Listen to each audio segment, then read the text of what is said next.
Ang mga salitang nakasulat sa pulang tinta ay tila may sariling init na lumalapnos sa balat ni Maria Lucia Santos. Final notice to vacate, 2 linggo. Binigyan sila ng 2 linggo para lisanin ang lugar na tinuring niyang tahanan sa loob ng 10 taon. Ang kapirasong papel na yon na magaspang sa kanyang nanginginig na mga daliri ay mas mabigat pa sa pinapasan niyang kaldero ng lugaw araw-araw. Hindi ang sarili niya ang unang pumasok sa kanyang isip, hindi ang luma niyang kariton o ang maliit na barong-barong na sinisilungan nila tuwing umuulan. 4 na maliliit na mukha ang nakita niya. Ang mga mata ni Leo na laging naghahanap ng pag-aproba, ang ngiti ni Maya na kayang magpaliwanag ng pinakamadilim na gabi, ang tahimik na lakas ni Ben at ang mahigpit na yakap ni Angel, ang bunso.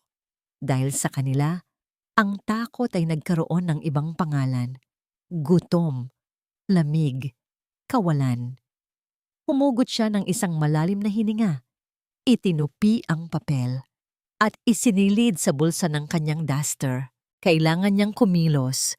Kailangan niyang magtinda. Ang pag-aalala ay isang luho na hindi niya kayang bayaran. Lugaw, mainit na lugaw. Ang sigaw niya ay sinabayan ng kalansing ng ang sandok sa gilid ng kaldero. Pamilyar na tunog yon sa umaga sa gilid ng ilog Pasig. Ang amoy ng pinakuluang bigas, bawang at luya ay kumakapit sa mamasa-masang hangin, isang pangako ng init at ginhawa sa abot kayang halaga. Mas mura ang lugaw niya kaysa sa iba, hindi para makipagkompetensya, kundi para mas mabilis maubos. Dahil sa bawat sandaling wala siya, 4 na bata ang naghihintay sa kanyang pag-uwi. Maria, pabili ng 2 order, sabi ni Aling Nena, isang labandera. Sige po, Aling Nena, lalagyan ko na rin ng maraming bawang para sa mga bata, sagot ni Maria, kasabay ng isang pilit ng ngiti. Walang sino man sa kanila ang nakakaalam sa bigat na pasan niya sa kanyang bulsa. Sa kanilang paningin, siya pa rin si Maria, ang babaeng nagbebenta ng lugaw, ang babaeng laging may ngiti kahit pagod na ang mga mata, ang babaeng mag-isang nagtataguyod sa 4 na batang hindi naman niya kadugo. Nang maubos ang kanyang paninda, mabilis niyang itinulak ang kariton pabalik sa eskinita kung saan nakatayo ang kanilang munting tahanan. Ang ingay ng mga bata, ang una niyang narinig, isang musika sa kanyang pandinig na nagpapagaan sa anumang pagod. Pagbukas niya ng pinto, sabay-sabay silang sumalubong. Ina! Sigaw ni Angel, ang bunso, at yumakap ng mahigpit sa kanyang mga binti. Ang salitang ina ay hindi kailanman nabasbasan ng simbahan o ng batas. Pero para kay Maria, iyon ang pinakabanal na titulo sa buong mundo. Ang kanilang hapunan ay simpleng kanin at pritong isda. Pero ang kwentuhan at tawanan sa paligid ng maliit na mesa ay mas masarap pa sa anumang handaan. Ikinuwento ni Leo ang bago niyang natutunan sa pagbabasa mula sa lumang libro. Ipinakita ni Maya ang kanyang drawing ng isang bahay na may malaking hardin. Si Ben, gaya ng dati, ay tahimik na nagmamasid, pero ang kanyang mga mata ay puno ng pagmamahal. Habang hinuhugasan niya ang mga plato, pinagmamasdan niya sila. Sila ang kanyang pamilya. Itinahi ng pagkakataon, pinatibay ng pagmamahal. Ito ang kilig na simple at totoo. Isang tahanan na hindi kailangan ng dugo para mabuo. Dito, sa loob ng 4 na sulok ng barong-barong na ito, ang notice to vacate ay parang isang masamang panaginip lang. Ngunit ang katotohanan ay may paraan para gisingin ang lahat, gaano man kahimbing ang kanilang pagkakatulog. Isang makintab at itim na sasakyan ang huminto sa dulo ng kanilang eskinita. Ang tunog ng makina nito ay banyaga at mapanghimasok sa karaniwang ingay ng komunidad. Bumukas ang pinto at isang lalaking naka-Amerikana ang lumabas. Ang kanyang sapatos na katad ay kumikinang kahit sa maputik na lupa.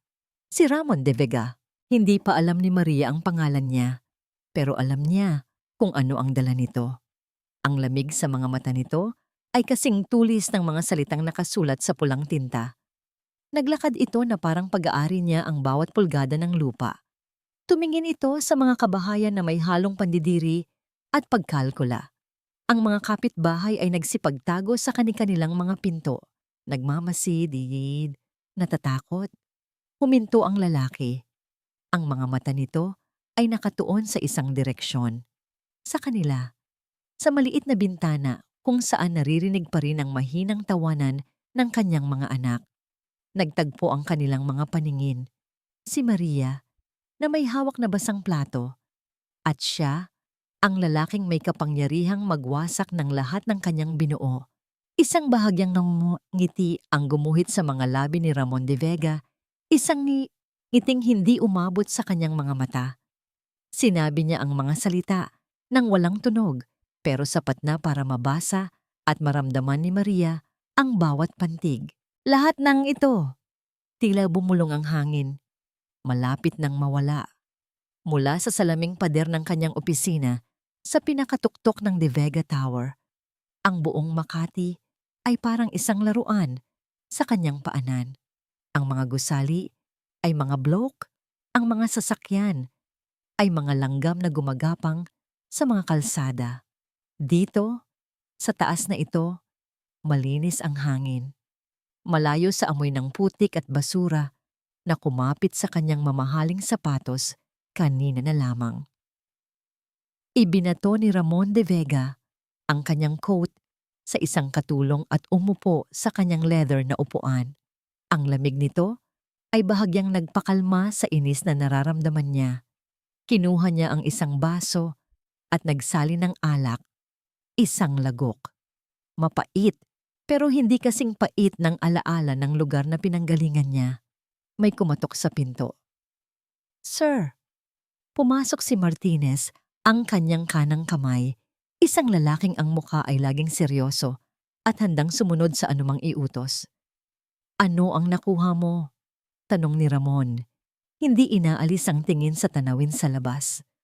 Maria Lucia Santos, 36 anyos, walang asawa, walang anak.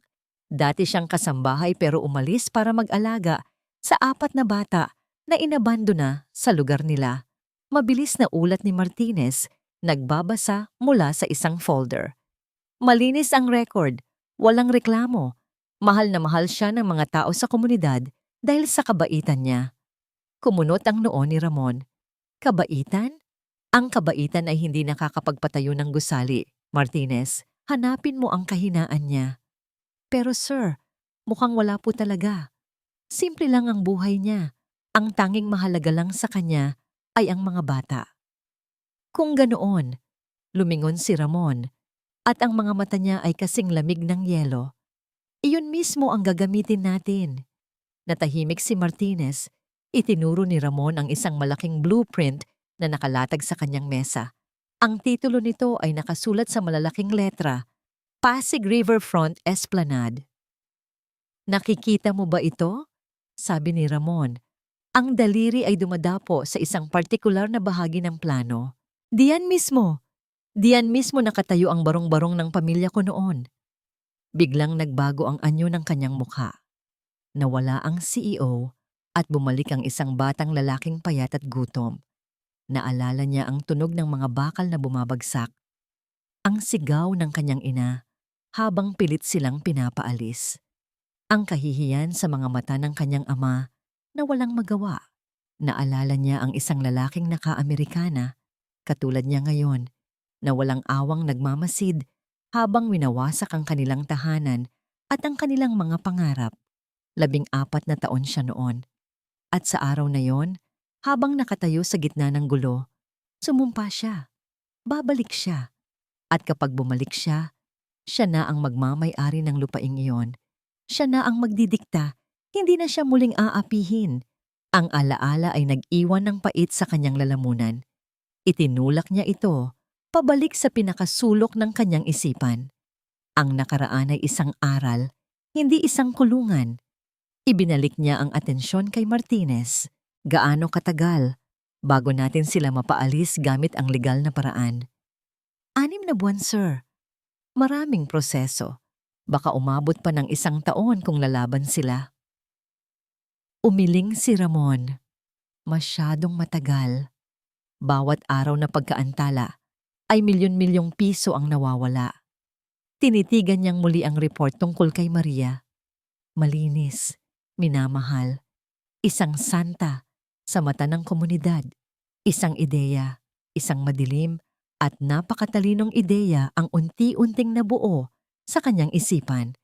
Kung hindi mo kayang talunin ang isang kalaban sa kanyang lakas, wawasakin mo siya mula sa kanyang pinakamalaking kahinaan.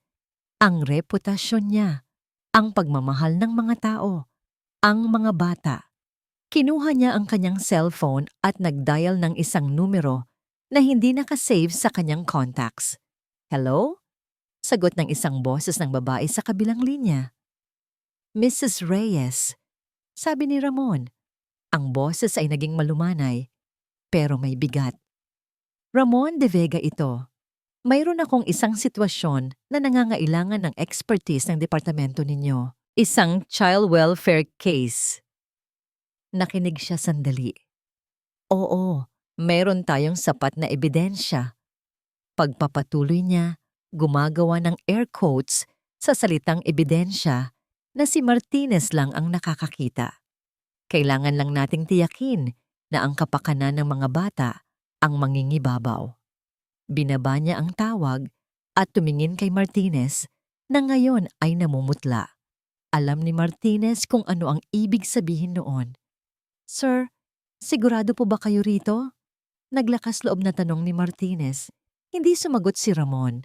Kinuha niyang muli ang kanyang cellphone at tumawag sa isa pang numero. Sa pagkakataong ito, ang boses niya ay kasing talas na ng kutsilyo. Gawan mo ako ng kwento. Utos niya sa kausap sa telepono. Isang kwento na magpapagalit sa buong mundo sa kanya. Huminga siya ng malalim at pagbuga niya ng hangin, kasama nitong lumabas ang huling piraso ng kanyang konsensya. Gawin mo siyang isang halimaw. Nagsimula ito sa mga bulong-bulungan. Parang mga langgam na gumagapang sa likod ng iyong tenga, halos hindi mo maririnig sa una. Pero nandyan, habang naglalakad si Maria sa eskinita, dala-dala ang kanyang kariton, napansin niya ang mga pagbabago. Ang mga ngiting dati isumasalubong sa kanya ay napalitan ng mga tinging umiiwas. Ang mga dating nakikipagkwentuhan ay biglang tumatahimik pagdaan niya. Narinig mo ba? Bulong ng isang babae sa may tindahan. Sapat na ang lakas para marinig niya.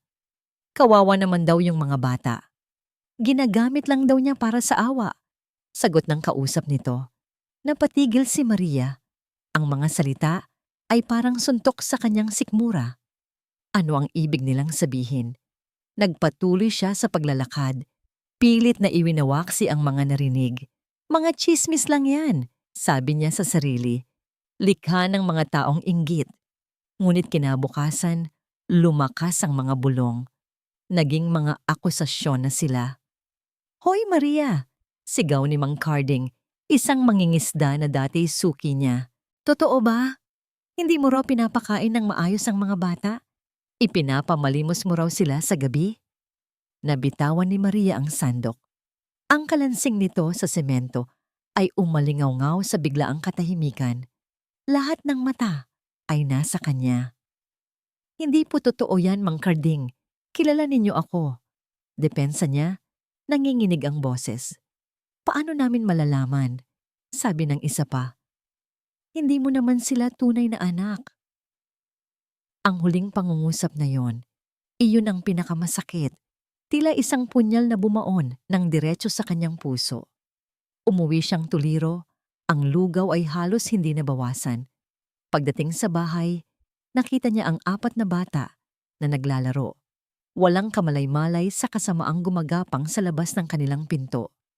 Niyakap niya silang lahat ng mahigpit na parang sa paraang yon ay mapoprotektahan niya sila mula sa lahat. Ngunit may mga halimaw na hindi kayang pigilan ng yakap. Isang malakas na katok sa pinto ang nagpatigil sa kanilang lahat. Pagbukas ni Maria, 2 babae at isang lalaki na nakauniforme ang bumungad sa kanya. May dala silang mga papeles. Mrs. Maria Lucia Santos? Tanong ng isang babae. Ang boses ay malamig at walang emosyon. Kami po ay mula sa Department of Social Welfare. Nakatanggap po kami ng ulat tungkol sa kapabayaan ng mga batang nasa pangangalaga ninyo. Ano? Hindi totoo yan. Gulat na sabi ni Maria. Alagang-alaga ko po ang mga anak ko. Mayroon po kaming court order para magsagawa ng inspection at kunin ang kustodya ng mga bata habang iniimbestigahan ang kaso. Sabi ng babae, iniaabot ang isang papel. Nagsimulang umiyak si Maya at Angel. Si Leo at Ben ay tumakbo sa likod ni Maria, mahigpit na kumapit sa kanyang duster. Sinubukan ni Maria na magpaliwanag. Ipinakita niya ang kanilang bahay, ang pagkain, ang mga damit. Ngunit ang mga mata ng mga taga-DSWD ay tila hindi nakikita ang katotohanan. Nakikita lang nila kung ano ang nakasulat sa mga peking report na hawak nila. Mga report na maingat na inihanda para sa kanila. Malnourished daw ang mga bata ayon sa medical report. May mga pasa sila ayon sa mga kapitbahay. Nakikita silang pag-alagala sa gabi. Lahat ay kasinungalingan. Isang masalimuot na sapot ng kasinungalingan na si Ramon de Vega ang naghabi. Hindi. Hikbi ni Maria. Parang awa niyo na. Mga anak ko sila. Walang nangyari sa kanyang mga pakiusap. Hinawakan ng isang babae si Angel. Sumigaw ang bata. Nagpumiglas. Ina! Ina! Ayoko! Sinubukan ni Maria na lumaban. Hinarangan niya ang pinto, ngunit itinulak siya ng lalaking kasama nila. Bumagsak siya sa sahig. Isa-isa nilang kinuha ang mga bata. Ang iyak at sigaw nila ay pumuno sa maliit na barong-barangay. Ina! Tulong! Sigaw ni Leo. Huwag niyo kaming kunin! Iyak ni Ben. Nang gabing iyon, bumuhos ang isang malakas na ulan. Tila nakikidalamhati ang langit sa pagguho ng mundo ni Maria habang inilalabas nila ang mga bata. Ang mga ilaw mula sa construction site sa dikalayuan ay nagmistulang mga mata ng isang dambuhala. Isang dambuhalang nilalamon ang lahat ng mahalaga sa kanya. Ang tunog ng ulan ay humalos sa iyak ng kanyang mga anak hanggang sa naging isa na lang silang nakakabinging ingay ng kawalan ng pag-asa. Dinala sila sa isang puting van. Tumakbo si Maria palabas, basang-basa sa ulan, putik-putikan. Mga anak, sinubukan niyang habulin ang sasakyan. Ang kamay ni Angel ay nakaabot mula sa bintana. Pilit na sinusubukang abutin siya. Ang kanilang mga daliri ay halos magkadikit, ngunit masyadong mabilis ang sasakyan. Ang kamay na yon ay dahan-dahang nawala sa kanyang paningin. Ang puting van ay nilamon ng dilim at ng ulan. Naiwan si Maria sa gitna ng kalsada, nakaluhod. Ang ulan ay humahampas sa kanyang mukha, pero hindi nito kayang hugasan ng sakit. Ang mga kapitbahay ay nagmamasid mula sa kanilang mga bintana. Ang iba ay may awa. Ang iba ay may paghusga. Hindi siya sumigaw. Hindi siya nagreklamo. Doon, sa gitna ng unos, sa gitna ng pinakamatinding sakit na mararamdaman ng isang ina, yumuko lang si Maria at hinayaan ang langit na umiyak para sa kanya. Ang kanyang langit ay gumuho na. 5 taon. 5 taon na ang lumipas. Sapat na panahon para maghilom ang mga sugat, sabi nila. Pero ang sugat ni Maria ay hindi naghilom. Natuyo lang ito, naging isang pilat na kumikirot sa tuwing malamig ang gabi o sa tuwing may maririnig siyang halakhak ng bata. Wala na ang kariton. Wala na ang amoy ng lugaw sa umaga. Ang mundo ni Maria ngayon ay ang pasilyo ng isang makintab na gusali sa Ortigas. Isa siyang tagalinis. Isang anino na may dalang mop at timba. Nag-aalis ng dumi na iniiwan ng mga taong hindi man lang siya napapansin. Ang kanyang mga galaw ay halos mekanikal. Ang pagdampi ng basahan sa sahig, ang pagpupuno ng tisyo sa mga banyo, ang pagtatapon ng basura, paulit-ulit. Isang ritual na nagpapanatili sa kanyang isip na abala para hindi ito magkaroon ng pagkakataong maglakbay pabalik sa nakaraan. May mga guhit na ng pagod sa gilid ng kanyang mga mata at ilang hibla ng puting buhok ang nagsisimula ng sumilip. Ang dating ngiti na laging nakapaskil sa kanyang mga labi ay matagal nang naglaho. Isang hapon, habang pinupunasan niya ang salaming sahig ng lobby, isang pamilya ang dumaan. Isang ama, isang ina, at isang maliit na batang lalaki na masayang tumatalon-talon. "Daddy, look! I can see myself on the floor!"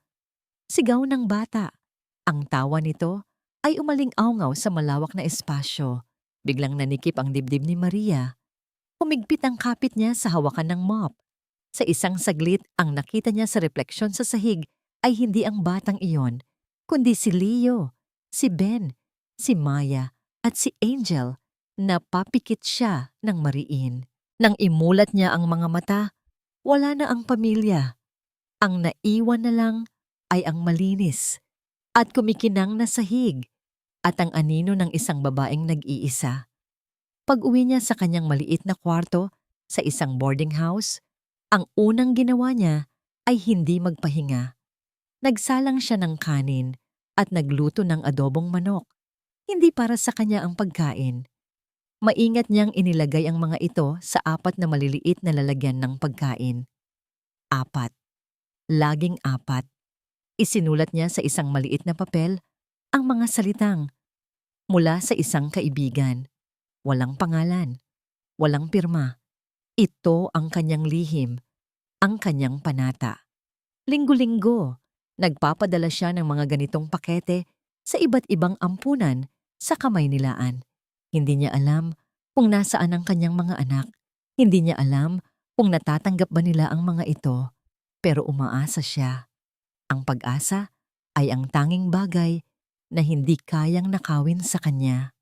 Bago matulog, madalas siyang tumatayo sa may bintana, nakatingin sa malayong tanawin ng Makati. Mula roon, kitang-kita niya ang kumikinang na tore at ang magarbong ilaw ng Pasig Riverfront Esplanade, ang proyektong itinayo sa ibabaw ng kanyang nawasak na tahanan. Isang monumento ng tagumpay na itinayo mula sa kanyang mga luha. Kinabukasan, habang naglilinis siya sa lobi ng gusali, nakabukas ang malaking telebisyon na nakasabit sa pader. Isang news report tungkol sa isang malaking charity ball. Muling pinatunayan ng business tycoon na si Mr. Ramon de Vega ang kanyang ginintuang puso sa pamamagitan ng pagbibigay ng 100 milyong pisong donasyon para sa mga batang ulila. Masayang balita ng reporter. Ipinakita sa screen ang mukha ni Ramon de Vega. Mas tumanda ito, pero naroon pa rin ang parehong nangiti na nakita ni Maria 5 taon na ang nakalipas. Isang nangiting hindi umaabot sa mga mata. Nabitawan ni Maria ang hawak niyang mop, Ramon de Vega. Ang pangalan ay parang kulog na yumanig sa kanyang tahimik na mundo. Ang lalaking nag-alay ng 100 milyon para sa mga ulila ay ang parehong lalaki na kumuha sa kanyang mga anak. Naramdaman niya ang unti-unting pag-init ng kanyang mga pisngi. Namuti ang mga buko ng kanyang daliri sa muling pagpulot at paghawak sa mop.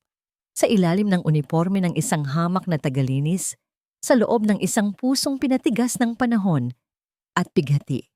Isang bagay ang muling nagising, isang nag-uumpugang galit, bighati at kawalan ng kapangyarihan.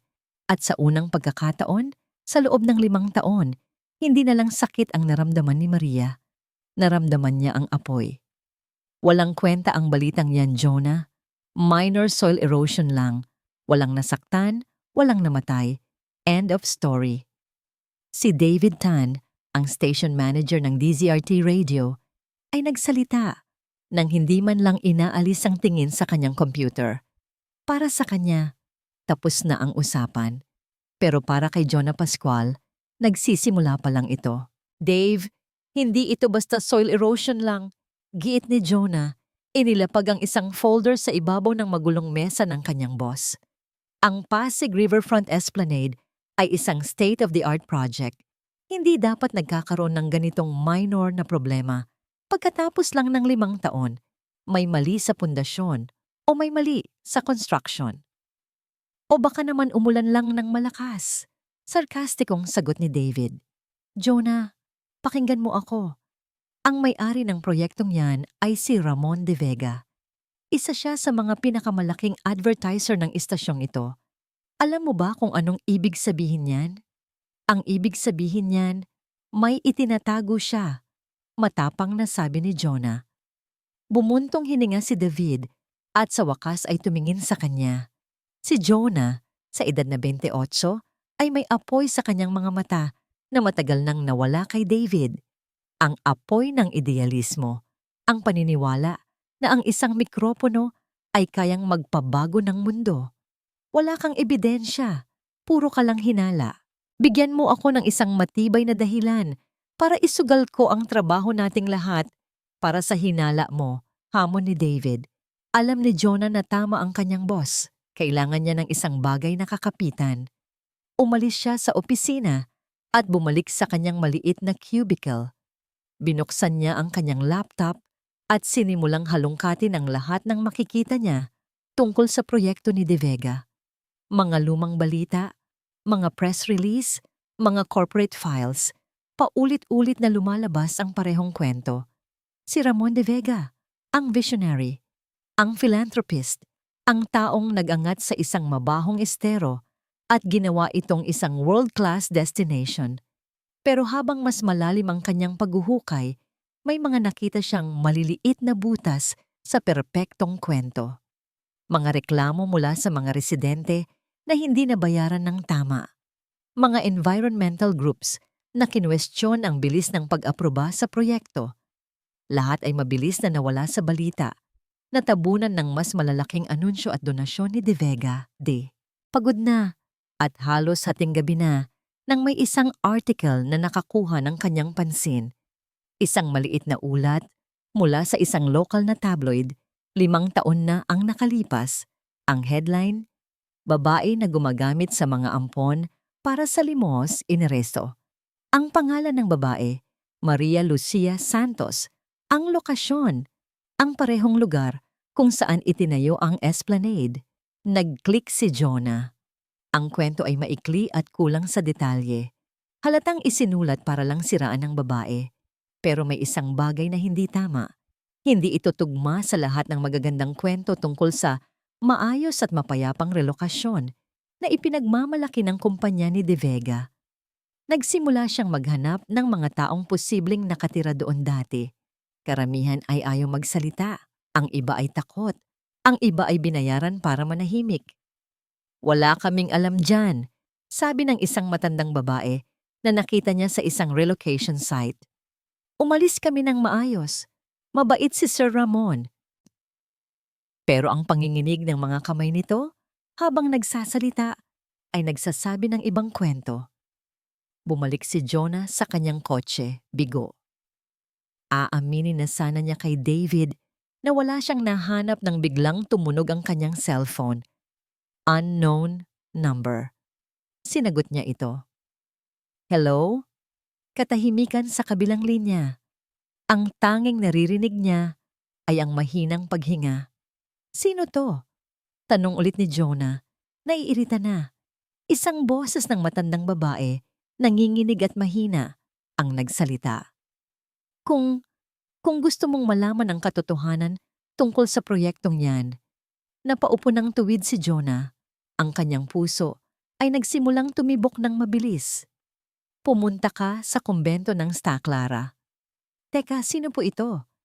Hanapin mo si Sister Elena. Click! Binabaan na siya ng telepono. Nakatitig lang si Jonah sa kanyang cellphone. Ang mga salita ay umuulit-ulit sa kanyang isipan. Kumbento ng Sta Clara. Sister Elena, hindi ito ebidensya. Isa lang itong boses mula sa dilim. Ngunit para kay Jonah, ito na ang simula.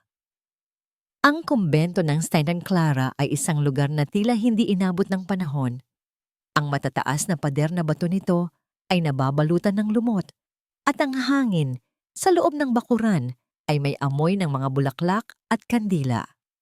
Ang katahimikan dito ay isang malaking kontradiksyon sa magulo at maingay na mundo na iniwan ni Jonah sa labas ng tarangkahan. Isang batang madre ang sumalubong sa kanya. at iginiya siya sa isang maliit na hardin. Doon, sa ilalim ng isang malaking puno ng mangga, isang matandang madre ang nakaupo sa isang silyang tumba. Nagdarasal ng rosaryo. Sister Elena, magalang na tanong ni Jonah. Dahan-dahang iminulat ng madre ang kanyang mga mata. Malalim ang mga guhit sa kanyang mukha, tanda ng maraming taon at marahil maraming pasanin. Ngunit ang kanyang mga mata ay matalas at mapanuri. Tila binabasa nito ang buong pagkatao ni Jonah sa isang tingin lang. Maupo ka, iho, sabi niya. Ang boses ay mahinahon pero may bigat. Umupo si Jonah sa isang bangkong bato. Sa tapat niya, hindi siya sigurado kung paano magsisimula. Ako po si Jonah Pascual mula sa DZRT Radio, panimula niya. Nakatanggap po ako ng isang tawag. Alam ko kung bakit ka narito. Putol ni Sister Elena sa kanya. Narito ka para sa katotohanan? Napatango si Jonah, nagulat sa direktang pananalita ng madre. Pero ang katotohanan ay isang mapanganib na bagay, Mr. Pascual. Sigurado ka bang handa kang harapin ang mga kasamang panganib nito? Tanong ng madre. Ang tingin ay hindi pa rin inaalis sa kanya. Handa po ako. Mabilis na sagot ni Jonah. Ang trabaho ko po ay ilabas ang katotohanan, anuman ang kapalit. Tinitigan siya ni Sister Elena ng matagal, na para bang tinitimbang ang bawat salita at ang kaluluwa sa likod nito. Sa huli, dahan-dahan itong tumango. Matagal na akong naghihintay ng isang taong may sapat na tapang at sapat na kabutihan ng puso. Tumayo siya at nagsimulang maglakad.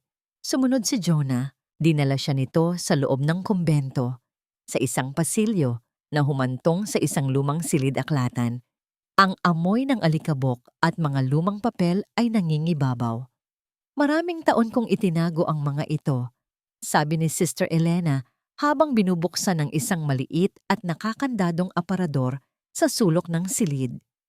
Ipinagdasal ko na sana ay hindi na dumating ang araw na kakailanganin kong ilabas. Pero ang kasamaan, kapag hindi itinuwid, ay patuloy lang nalalago. Mula sa loob ng aparador, kinuha niya ang isang kahon na gawa sa kahoy, makapal na ang alikabok. Maingat niya itong ipinatong sa isang mesa. Binuksan ni Jonah ang kahon. Ang nasa loob ay hindi lang basta mga papel. Ito ay isang arsenal ng katotohanan. May mga kopya ng mga orihinal na titulo ng lupa, mga testimonya ng mga residente na sinulat kamay, nagdedetalye kung paano sila tinakot at pinilit na umalis. May mga bank statement na nagpapakita ng mga transaksyon sa mga peking account. At sa ilalim ng lahat, may isang maliit at itim na diary. Binuksan ito ni Jonah. Ang sulat kamay ay maganda at formal. Mga salaysay ito tungkol kay Maria Lucia Santos. Detalye ng kanyang araw-araw na kabaitan. Kung paano niya inalagaan ang mga bata na parang tunay niyang anak. Kung paano siya nagbabahagi ng kanyang kakarampot na kita sa mga kapitbahay na mas nangangailangan. Ito ang totoong Maria, hindi ang halimaw na ipininta ng tabloid. Paano po ito napunta sa inyo lahat? Tanong ni Jonah, hindi makapaniwala sa kanyang mga nakikita. Nagbuntong hininga si Sister Elena. Ako ang dating namamahala sa Charity Foundation ng aming pamilya. Marami akong koneksyon sa mga ahensya ng gobyerno. Ang mga dokumentong yan ay mga kopya na ipinadala sa akin ng mga kaibigan na nakonsensya sa kanilang ginawa. Ang diary, iyan ay mula sa isang social worker na hindi na kinaya ang bigat ng kanyang kasalanan. Tumingin si Jonah mula sa mga dokumento pabalik sa madre. May isang tanong na kanina pa bumabagabag sa kanyang isipan. Isang tanong na napaka-personal pero kailangan niyang itanong. Sister, bakit po kayo? Bakit ninyo itinago ang mga ito? Sino po ba kayo? Isang butil ng luha ang pumatak mula sa mata ni Sister Elena. Tumingin siya sa bintana, sa malayong tanawin ng syudad, kung saan nakatayo ang isang toreng salamin na sumasagisag sa lahat ng kasinungalingan. Ang kanyang boses ay nanginginig nang siya ay sumagot. Bawat salita ay puno ng sakit at pagsisisi. Dahil ang arkitekto ng lahat ng kasinungalingang iyan, ang taong sumira sa buhay ni Maria Santos. Huminga siya ng malalim, tila kinukuha ang lahat ng lakas na natitira sa kanya. Ay ang nakababata kong kapatid. Ang champagne sa baso ni Ramon de Vega ay may lasa ng tagumpay. Nakatayo siya sa entablado, sa gitna ng isang marangyang ballroom na puno ng mga pinakamayayamang tao sa Pilipinas. Ang mga ilaw mula sa kamera ay kumikislap.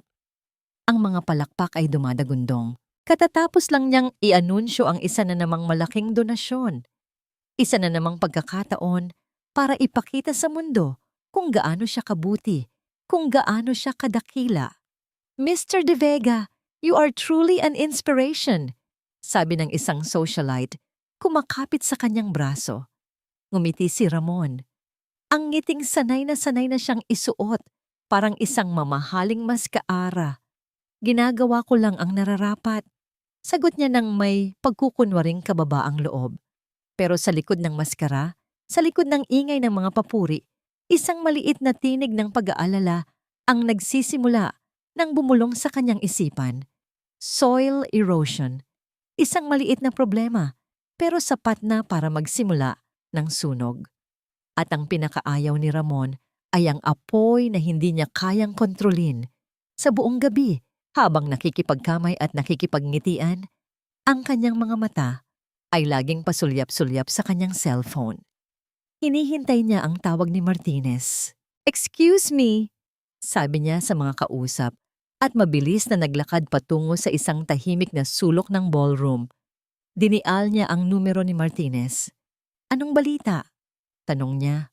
Walang paligoy-ligoy. "Sir, may problema tayo," sagot ni Martinez sa kabilang linya. Halata ang pag-aalala sa boses. May isang reporter mula sa DZRT, Jonah Pascual ang pangalan, nagtatanong tungkol sa lupa. Nanlamig ang mga kamay ni Ramon. DZRT, isang maliit na istasyon pero kilala sa pagiging agresibo. "Bayaran mo siya," utos ni Ramon.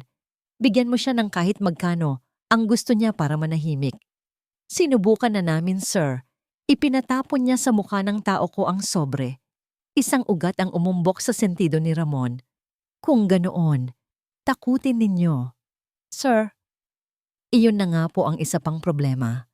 Huminga ng malalim si Martinez. Pumunta siya sa kumbento ng Santa Clara. Ang mga salita ay tumama kay Ramon na parang isang malakas na sampal.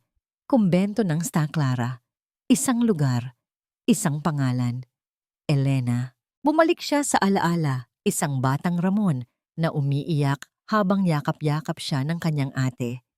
"Huwag kang mag-alala, Monching," sabi nito. "Kahit anong mangyari, magkasama tayo." Pinutol ni Ramon ang alaala. Pinutol niya rin ang koneksyon sa kapatid niya. Maraming taon na ang nakalipas nang piliin nito ang Diyos kaysa sa pamilya, nang piliin nito ang tama kaysa sa dugo. Sino ang kinausap niya roon? Tanong ni Ramon, bagamat alam na niya ang sagot. Ang boses niya ay halos isang pabulong. "Isang matandang madre raw po, sir. Sister Elena?" Nabitawan ni Ramon ang kanyang cellphone.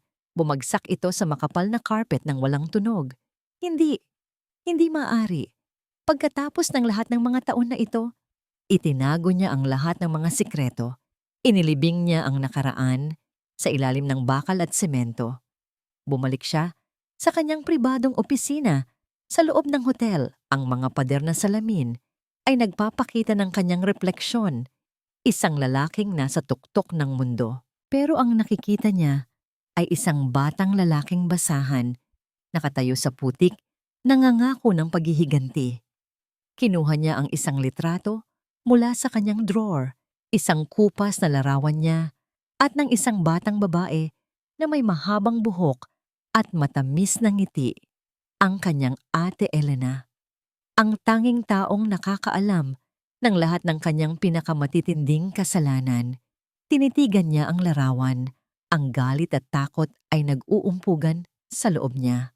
"Bakit, Elena?" Bulong niya sa kawalan. "Bakit mo ako sinisira?" Sa labas, patuloy ang party. Patuloy ang palakpakan para sa isang bayaning gawa-gawa lang. Sa loob, si Ramon de Vega ay nag-iisa. Nakikinig sa unti-unting pagbasag ng mundong binuo niya mula sa mga kasinungalingan. Kinuha niya ang kanyang baso ng alak at ibinato ito sa pader ng salamin. Crack! Ang tunog ng nababasag na kristal ay sumabay sa tunog ng pagguho ng kanyang imperyo. Alam niya, tapos na ang laro. Elena, bulong niya, ang boses ay puno ng takot at kawalan ng pag-asa. Hindi maaari. Ang pulang ilaw sa ibabaw ng pinto ng radio booth ay umilaw. On air. Huminga ng malalim si Jonah Pascual. Sa harap niya ay isang mikropono. Sa likod ng salamin, ang kanyang station manager na si David Tan ay nakatayo. Ang mga braso ay nakakrus sa dibdib, ang muka ay pinaghalong kaba at paghanga. Sa buong syudad, libu-libong tao ang nakikinig. Ito na yon. Magandang gabi, Pilipinas. Simula ni Jonah, ang kanyang boses ay kalmado pero may bigat na tila kayang bumasag ng salamin. Ang kwentong maririnig ninyo ngayong gabi ay hindi tungkol sa semento at bakal. Hindi ito tungkol sa mga naglalakihang gusali o sa pag-unlad ng isang syudad. Tumigil siya sandali, hinahayaan ang bawat salita na bumaon. Ito ay kwento tungkol sa isang puso. Isang pusong winasak para lamang may maipatayong tore. Sa kabilang dako ng syudad, sa malamig at tahimik na pasilyo ng isang gusali, sa Ortigas, itinutulak ni Maria Lucia Santos ang kanyang mop. Ang tanging naririnig niya ay ang bahagyang langit-ngit ng mga gulong nito at ang malambot na tunog ng basahan sa sahig. Hindi niya alam, pero ang buong syudad ay malapit nang marinig ang pangalan niya. Sa guard's desk sa lobby, isang maliit na transistor radio ang nakabukas, pampalipas oras ng gwardyang naka-duty. 5 taon na ang nakalipas, pagpapatuloy ni Jonah. Isang babae ang nawalan ng lahat. Isang babaeng ang tanging kasalanan ay ang magmahal ng mga batang hindi niya kadugo. Ang pangalan niya ay Maria Lucia Santos. Napatigil si Maria. Para siyang nakuryente. Tama ba ang narinig niya? Ang kanyang pangalan. Sa radyo, dahan-dahan siyang lumingon sa direksyon ng lobby. Ang boses mula sa radyo ay malinaw na umabot sa kanya. Si Maria Santos ay pinaratangan na isang halimaw, isang manggagamit, isang pabayang ina. Ngunit ngayong gabi, ilalabas natin ang katotohanan. Nabitawan ni Maria ang mop. Gumawa ito ng malakas na kalabog sa katahimikan ng pasilyo. Naglakad siya na parang hinihila ng isang hindi nakikitang tali, palapit sa guard's desk. Manong, pwede po bang pakilakasan? Pakiusap niya. Nanginginig ang boses. Tumingin ang gwardiya sa kanya. Nagtataka, pero sinunod ang kanyang pakiusap. Ang mga akusasyon laban kay Maria ay pawang kasinungalingan, deklara ni Jonah.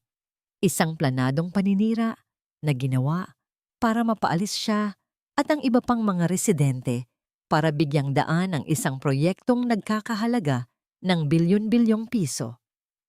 Sa loob ng control booth, nagsimulang umilaw ang mga telepono.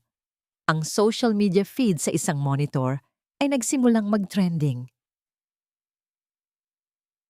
Nasaan si Maria Santos? Mayroon tayong mga dokumento, mga testimonya, at isang boses na magpapatunay sa lahat. Pinindot ni Jonah ang isang button. Ang nanginginig na boses ni Sister Elena ang pumuno sa airwaves. Ang kanyang na-record na salaysay na nagdedetalya ng lahat. Ang pagmamanipula ni Ramon. Ang paggamit nito ng impluwensya. Ang pagtatago niya sa katotohanan. Napatakip ng bibig si Maria. Ang kanyang mga tuhod ay nanghina. Napasandal siya sa pader para hindi matumba. Ang mga luhang 5 taon niyang kinimkim, ang mga luhang akala niya ay natuyo na, ay nagsimulang mamuo sa kanyang mga mata. Ngunit iba ang mga luhang ito. Hindi ito ang luhang may hapdi ng pighati. Ito ay mga luha ng pagkabigla, ng pagkaunawa. May nakakaalam. May isang taong nagsasabi ng kanyang kwento. Ang arkitekto ng kasinungalingan, sabi ni Jonah, ang kanyang boses ay nagliliyab sa galit at katarungan, ay walang iba kundi ang taong kilala ninyong lahat bilang isang dakilang pilantropo, si Mr. Ramon de Vega. Ang pangalan ay isinapubliko, walang takot, walang pag-aalinlangan. Kasunod nito ang sunod-sunod na pagpapatunog ng mga audio clip. Ang takot sa boses ng isang dating residente, ang bigat sa boses ng isang dating social worker. Ang bawat salita ay isang pako sa kabaong ng imperyo ni Ramon de Vega. Nakatayo lang si Maria sa gitna ng labi. Ang gwardiya ay nakatingin sa kanya.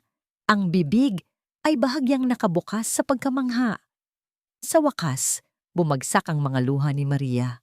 Dumaloy ito ng tuloy-tuloy sa kanyang mga pisngi. Ang bigat sa kanyang dibdib, ang bato na 5 taon niyang pinasan, ay biglang gumaan. Sa kauna-unahang pagkakataon, naramdaman niyang muli siyang nakahinga. Tinapos ni Jonah ang kanyang broadcast sa isang tanong na bumitin sa hangin. Isang tanong na umaling-awngaw sa libu-libong tahanan, kotse at mga tindahan sa buong Maynila. Ngayong alam na natin ang katotohanan, ngayong gumuho na ang mga pader ng kasinungalingan, ang tanong ng buong bayan, nasaan na ngayon si Maria Lucia Santos? Ang katahimikan pagkatapos ng broadcast ay mas malakas pa kaysa sa ingay. Para kay Maria, ang mga sumunod na araw ay parang isang panaginip. Ang mga taong dati hindi siya pinapansin sa pasilyo ay bigla na lang humihinto para tumingin sa kanya. Ang iba ay may paghanga. Ang iba ay may awa. Ang iba ay may hiya. Nang sumunod na araw, pagpasok niya sa trabaho, sinalubong siya ng kanyang supervisor. Inaasahan niyang sesesantihin siya dahil sa iskandalo. Maria, sabi nito, hindi makatingin ng diretso sa kanya. Pinapasabi ng management na humihingi sila ng paumanhin at pwede ka raw mag-leave ng may bayad hanggat kailan mo gusto. Hindi makapaniwala si Maria, ngunit iyon ay simula pa lamang. Nang lumabas siya ng gusali, isang grupo ng mga tao ang naghihintay sa kanya. Mga reporter na may dalang kamera at mga ordinaryong taong may dalang mga bulaklak at maliliit na regalo. Maria, ikaw ay inspirasyon sa aming lahat. Maria, ipaglalaban ka namin. Sa unang pagkakataon sa loob ng maraming taon, naramdaman ni Maria ang yakap ng komunidad. Hindi na siya isang anino. Nakikita na siya ng mga tao. Sa isang unibersidad sa Maynila, isang binatang nasa kolehiyo ang nakatitig sa kanyang laptop, paulit-ulit na pinapakinggan ang replay ng broadcast ni Jonah Pascual. Ang kanyang mga kamay ay nakakuyom. Sa kanyang wallet, mayroon siyang isang luma at lukot na litrato. Isang babaeng nakangiti, kasama ang 4 na bata. Siya si Leo, ang panganay. Hindi niya kailanman kinalimutan ang mukha ng babaeng tumayong ina sa kanila. Ang balita ay isang kidlat na gumising sa lahat ng sakit at pangungulila na pilit niyang ibinaon. Sa isang probinsya sa Laguna, isang dalagita na nagtatrabaho sa isang patahian ang palihim na pinupunasan ang kanyang mga luha. Ang ingay ng mga makinang panahi ay hindi kayang tabunan ang tibok ng kanyang puso. Siya si Maya. Ang bawat tahi na ginagawa niya ay parang pagtahi sa mga alaala ng kanilang masayang nakaraan. Ngayon, ang pag-asang muling makita ang kanyang ina ay mas nagiging malinaw. Sa isang construction site sa Cavite, isang tahimik na binatilyo ang nagbubuhat ng mga sako ng semento. Ang pawis ay tumatagaktak sa kanyang mukha. Narinig niya ang kwento mula sa radyo ng kanyang mga katrabaho. Siya si Ben. Ang lakas na ginagamit niya sa trabaho ay ang parehong lakas na ginamit niya para protektahan ang kanyang sarili sa loob ng maraming taon sa ampunan. Ngunit sa ilalim ng matigas na anyo, Ang puso niya ay nananabik para sa isang yakap na matagal na niyang hindi naramdaman. At sa isang bahay ampunan na pinapatakbo ng mga madre, isang 14 na taong gulang na babae ang nakayakap sa isang madre, humahagulgol. Siya si Angel, ang bunso. Ang kanyang mga alaala ay malabo, ngunit ang pakiramdam ng pagmamahal mula sa kanyang ina ay hindi kailanman nawala. Ito ay isang init na laging nasa kanyang puso. Samantala, isang abogado mula sa isang human rights group ang lumapit kay Maria. Mrs. Santos, sabi ng abogado, ang kumpanya ni Mr. De Vega ay handang mag-alok ng malaking halaga bilang danyos perwisyo para hindi na umabot sa korte ang kaso. Malaki po ang halaga. Tinitigan ni Maria ang abogado. Ang pera ay hindi na mahalaga, pero alam niya kung ano ang gagawin dito. Tinatanggap ko, sabi ni Maria. Ang boses ay matatag. Pero meron akong isang kondisyon. Ang mga araw ay mabilis na lumipas. Si Ramon de Vega ay inaresto. Ang kanyang mukha, na dati laging nasa balita para sa kanyang mga kabutihan, ay ngayon nasa front page para sa kanyang mga krim. Habang isinasakay siya sa sasakyan ng pulis, walang emosyon ang kanyang mukha. Isang taong nawalan na ng lahat. Isang hapon, dinala ng abogado si Maria sa isang lugar na pamilyar sa kanya. Ang gilid ng Ilog Pasig, ang lugar kung saan dati nakatayo ang kanilang komunidad. Ito na po iyon, Maria, sabi ng abogado. Ayon sa kasunduan, ang isang bahagi ng lupaing ito ay ibinalik sa inyo, kasama ang pondo para sa itatayo ninyong foundation. Nakatayo si Maria sa damuhan. Ang hangin mula sa ilog ay humahaplos sa kanyang mukha. Dito mismo, dito niya itinayo ang kanyang pamilya. Dito rin ito winasak. At dito niya ito muling bubuuin. Habang nakatingin siya sa ilog, isang boses ang narinig niya mula sa kanyang likuran. Isang boses na pamilyar pero mas malalim. Isang boses na produkto ng panahon at ng pangungulila. Ina? Dahan-dahan siyang lumingon at doon nakatayo si Leo. Hindi na isang bata, kundi isang binata na. Sa likod niya, isa-isang lumitaw sina Maya, Ben at Angel. Tumigil ang mundo ni Maria. Ang 4 na mukha na gabi-gabi niyang nakikita sa kanyang mga panaginip ay nasa harap na niya. Totoo, nag-aalinlangan, umiiyak. Mga anak. Bulong ni Maria, ang mga luha ay muling dumaloy sa kanyang mga pisngi. Nakatayo sila roon, ilang talampakan lang ang pagitan. Isang tulay na gawa sa 5 taon ng sakit at pag-asam. Naghihintay. At sa katahimikan ng hapong yon, sa tabi ng Ilog Pasig, may isang salitang namutawi sa bibig ni Engel, ang bunso. Isang tanong na naglalaman ng lahat. Uuwi na po ba tayo? Walang salitang namutawi. Sa halip may mga hakbang. Una, mabagal at nag-aalinlangan. Pagkatapos ay bumilis. Isang takbo. Nagsalubong sila sa gitna. Isang yakap na pinagsama-sama ang 5 taon ng pangungulila. 5 taon ng mga tanong na walang sagot. 5 taon ng mga luhang walang nakakita. Niyakap ni Maria ang kanyang 4 na anak. Ang kanyang 4 na nawawalang piraso. At sa unang pagkakataon, naramdaman niyang buo siyang muli. Ang iyak nila ay hindi na iyak ng pighati. Iyon ay iyak ng kagalakan, ng ginhawa, ng pag-uwi. Sa mga sumunod na buwan, ang kapirasong lupa sa tabi ng Ilog Pasig ay unti-unting nagkaroon ng buhay. Sa tulong ng komunidad, ng mga donasyon mula sa mga taong naantig sa kwento ni Maria, at ng walang sawang pagtatrabaho ng kanyang mga anak, isang gusali ang itinayo. Hindi ito isang toring salamin na sumusundot sa langit. Isa itong simpleng gusali na may malalaking bintana, pinipinturahan ng masayang kulay at napapalibutan ng isang hardin. Sa harap nito, isang arko na may nakasulat na mga salita. Maria Lucia Youth Center. Dito, ang mga batang nangangailangan ay may mainit na pagkain, libreng pag-aaral, at isang lugar na matatawag nilang kanlungan. Ang dating nagtitinda ng lugaw para sa kanyang 4 na anak ay nagpapakain na ngayon sa daan-daang bata. Isang hapon, habang nagtuturo si Maria sa mga bata kung paano magbasa, isang sulat ang dumating para sa kanya. Galing ito sa kulungan, galing kay Ramon de Vega. Kinuha niya ang sobre. Ang mga kamay niya ay hindi nanginginig. Tinitigan niya ito ng matagal. Si Leo, na ngayoy tumutulong na sa pagpapatakbo ng center, ay lumapit sa kanya. "Ina, hindi ninyo po kailangang basahin yan," sabi nito. Ngumiti si Maria sa kanya. Isang ngangiting totoo, payapa, at puno ng pagmamahal. Itinabi niya ang sulat sa isang drawer at isinara ito. Hindi niya ito binuksan.